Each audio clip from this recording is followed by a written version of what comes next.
Mga nasunugan sa sitio Mananga, Barangay Tabunok, Syudad sa Talisay, mihangyo sa kagamhanan sa dakbayan sa Talisay nga tugutan silang makatukod pagbalik sa ilang mga panimay. Ani ang report ni Femery Dumabo.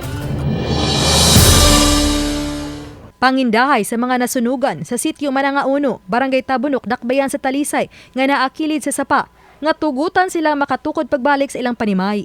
Si Jomar Versaga, usa sa mga apektado sa sunog, miingon nga iya sa kagamhanan ang luna nga gibarugan sa ilang mga panimay. Hinungdan nga mihangyo siya nga unta hatagan gihapon sila og kahigayunan nga makapabarog sa ilang Pinoy-anan. Say matabang nila kina mga balay ng sunog, piktuhan gyud Ya bago pa na kuan sa baging audit. Wa gyud ka recover ubang tao ba. Nagbarong-barong kanila may dauban mga balay diha.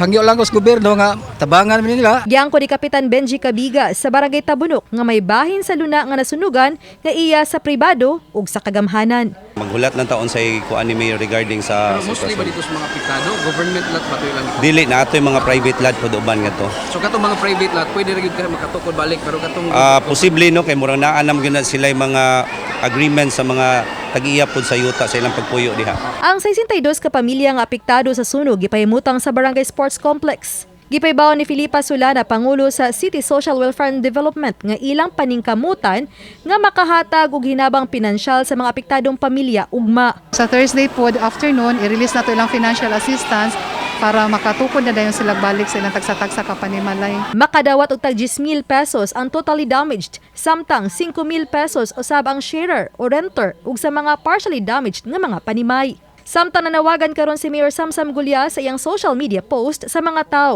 nga dunay malumong kasing-kasing nga mupaambit sa ilang grasya alang sa mga biktima sa sunog. Ang donation drive ilang gihimo aron makabangon dayod ang mga pamilya nga nabiktima sa sunog.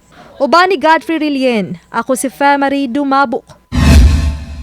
Balitang Bisdak.